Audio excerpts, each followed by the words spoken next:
In the biting Moscow winter, where the wind sliced through coats like a knife through butter, Ivan stood at the bus stop, his breath clouding in the frigid air. His worn boots shuffled against the snow-dusted pavement, hands stuffed deep into the pockets of his faded jacket.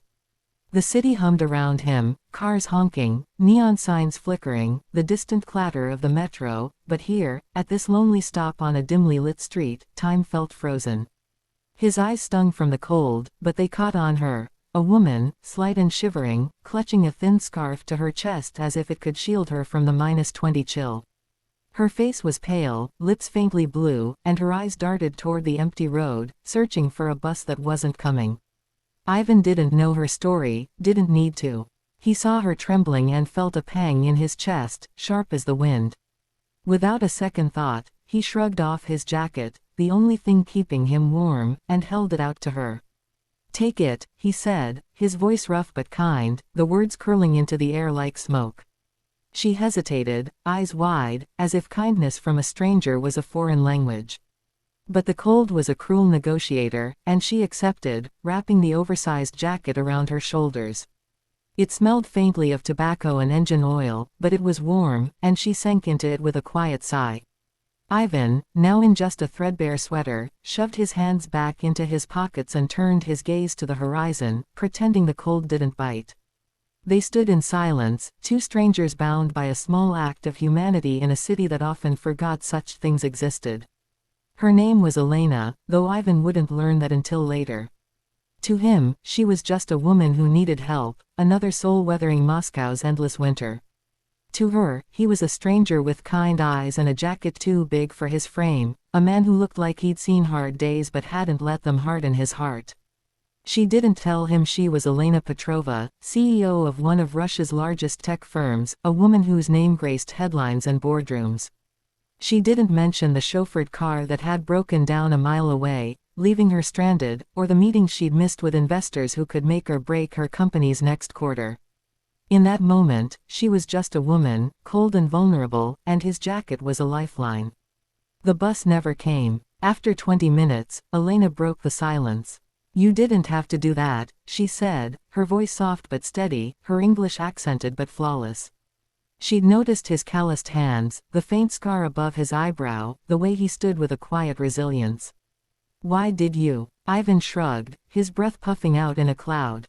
"You were cold. I had a jacket." His simplicity disarmed her. In her world of calculated moves and corporate chess, his answer was a checkmate of sincerity. She studied him, this man who looked like he belonged to the city's underbelly, maybe a mechanic, maybe a laborer, but whose eyes held a depth she couldn't quite place. "I'm Elena," she said finally, extending a gloved hand. He took it, his grip firm despite the cold.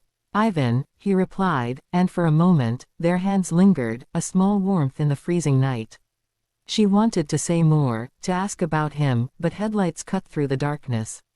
A sleek black car pulled up, not the bus, but her driver, finally arrived. She hesitated, then slipped off the jacket, handing it back to him. "Thank you," she said, her voice carrying a weight Ivan didn't understand. She climbed into the car, and it vanished into the neon-lit streets.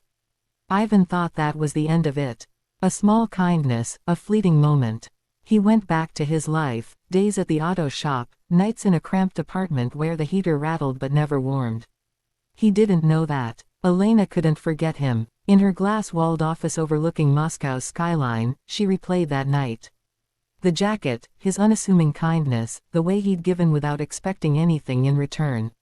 It gnawed at her. She'd built her empire on strategy, on seeing opportunities where others saw none. But Ivan's act wasn't strategy, it was something purer, something she hadn't encountered in years. She found him through sheer determination. A private investigator, a few discreet inquiries, and soon she had his name, Ivan Kuznetsov, 34, a mechanic with a modest life and a past he didn't talk about. Elena learned he'd once been a soldier, had served in Chechnya, and came back quieter, carrying ghosts he never shared. He lived alone, sent money to his mother in a village outside Moscow, and spent his evenings reading tattered books by lamplight. The more she learned, the more she wanted to know him, not as a CEO, but as Elena, the woman who'd stood shivering at a bus stop. She tracked him to his shop, a grimy garage on the city's edge where engines roared and sparks flew. Dressed in a simple coat, no trace of her corporate armor, she walked in, her heart pounding. Ivan was under a car, wrench in hand, grease smudged on his cheek. He didn't recognize her at first, not until she spoke. "You gave me your jacket," she said, and his eyes widened, the wrench stilling in his hand. They talked. At first, it was awkward, her polished words clashing with his blunt ones. But there was an ease to him, a lack of pretense that drew her in. She told him she worked in tech, leaving out the part where she ran a billion-ruble company. He told her about the shop, about fixing things because it made sense to him, putting broken pieces back together. They met again, then again, coffee turning into walks through snowy parks, their conversations growing deeper. She told him about her childhood in a small town, how she'd clawed her way to the top, how success sometimes felt like a cage.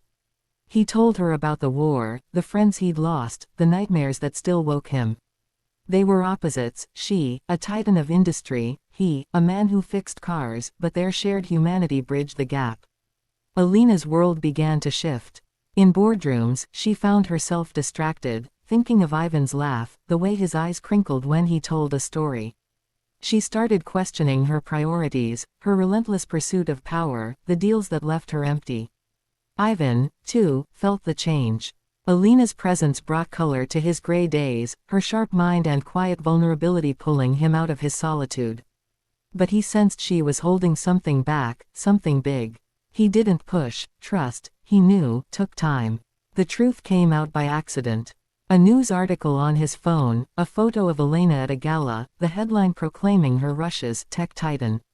Ivan stared at it, the pieces clicking into place, her polished speech, the car that had whisked her away. He confronted her, not angry but confused, standing in the snow outside her favorite cafe. "Why didn't you tell me?" he asked, his voice low. "Did you think I wouldn't care who you are?" Alina's throat tightened. "I didn't want to be the CEO with you," she said. "I wanted to be me." She told him how his kindness had shaken her, how it reminded her of a world beyond profit margins and power plays. "You gave me your jacket, Ivan. You didn't know me, didn't want anything from me. Do you know how rare that is?" He looked at her, snow catching in her hair, and saw not the CEO but the woman who'd stood shivering at a bus stop. "I don't care about your title," he said. "I care about you." It was the closest he'd come to saying what had been growing in his heart, and it hit her like a wave.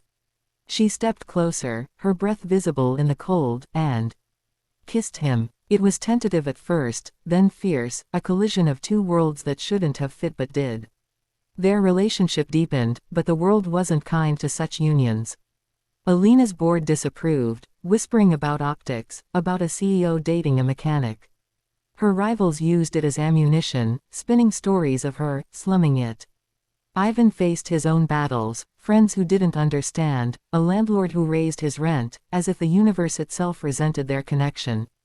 Yet they held on, their bond forged in that first act of kindness, unbreakable even as the pressures mounted. The climax came at Alina's company gala, a glittering event in a Moscow ballroom where Russia's elite sipped champagne under chandeliers. She'd invited Ivan, half expecting him to decline. But he came, in a borrowed suit that didn't quite fit, his rough hands out of place among manicured ones. The room buzzed with whispers as they entered together, Elena in a sleek gown, Ivan at her side, unapologetic. A rival CEO, Dmitry Volkov, cornered her, his smile venomous. "Slumming it, Elena. What's next? Trading your office for a garage?"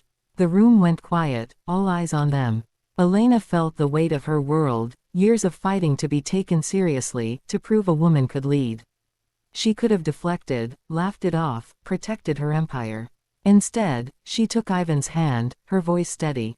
"This man gave me his jacket when I was freezing, when he had nothing to gain.